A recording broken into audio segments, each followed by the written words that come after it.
Dictation start होगी 5 second बाद। Start. आरोपी आवेदक ने सजा के निलंबन के लिए यह दूसरा आवेदन दिया है। विद्वान सहायक सरकारी अधिवक्ता द्वारा सूचित किया जाता है कि पीड़िता को आपराधिक अपील दायर करने के साथ-साथ सजा के निलंबन के आवेदन के संबंध में सूचना भेजी गई थी, लेकिन प्राप्त रिपोर्ट के अनुसार शिकायतकर्ता की मृत्यु हो गई है। रिपोर्ट को रिकॉर्ड में लिया जाता है।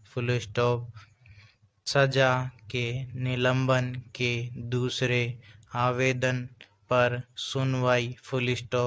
आरोपी आवेदक के वकील ने तर्क दिया कि वर्तमान आवेदक की सजा के निलंबन के लिए पहला आवेदन 10/09/2018 को खारिज कर दिया गया था। तब से 4.5 साल की अवधि बीत चुकी है और मामला सुनवाई के लिए नहीं लिया जा सका।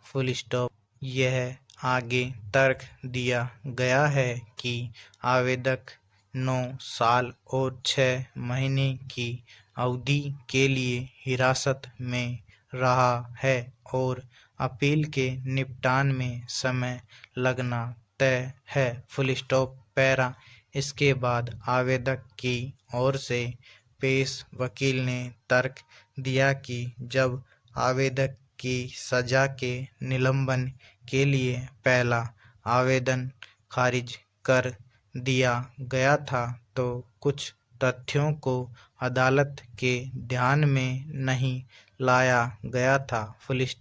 यह आगे तर्क दिया गया है कि रामस्वरूप ने अदालत के समक्ष बयान दिया था कि वह मृतक को 19/09/2013 को 4 लेन के पास छोड़ गया था और अगली सुबह जब वह आवेदक के घर पहुंचा तो पुलिस वहां मौजूद थी और उसे सूचित किया गया था।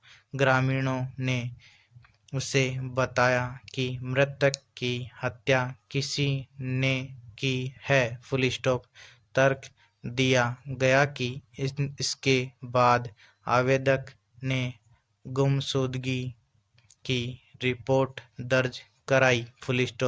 यदि हत्या का तथ्य उनके संज्ञान में था तो कोई कारण नहीं है कि उन्होंने 20/09/2013 को गुमशुदगी की रिपोर्ट क्यों दर्ज कराई थी।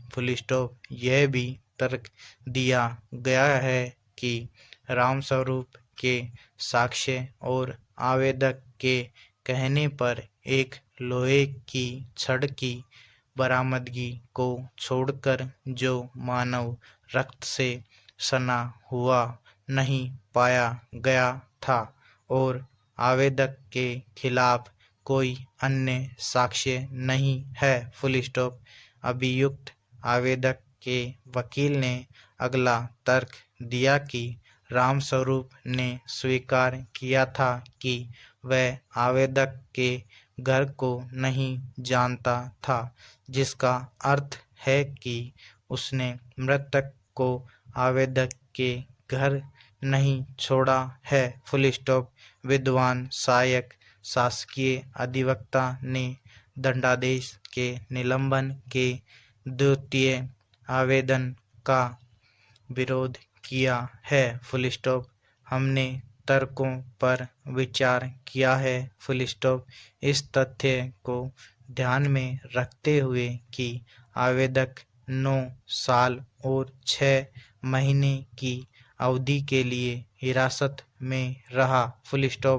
उसे सजा के निलंबन के लिए आवेदन के लाभ से वंचित करने के लिए कोई लुप्त करने वाली परिस्थितियां नहीं है। Full stop. पहला तथ्य यह है कि अपील के निपटान में समय लगना तय है।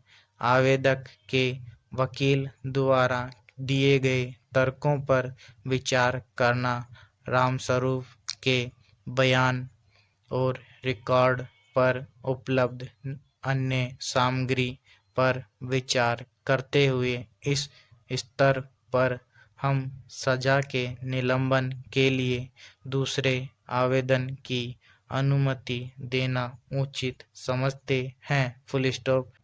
तदनुसार सजा के निलंबन के लिए दूसरा आवेदन स्वीकार किया जाता है। Full stop. यह आदेश दिया जाता है कि यदि अभियुक्त आवेदक रुपये 1,00,000 का निजी मुचलका प्रस्तुत करता है तो सत्र वाद संख्या 3/2014 में अभियुक्त आवेदक को दी गई सजा निलंबित रहेगी और रुपये 50,000 की 2 जमानतें, जिनमें से प्रत्येक विद्वान विचारण न्यायालय की संतुष्टि के लिए इस आशय की है कि जब भी उसे ऐसा करने के लिए कहा जाएगा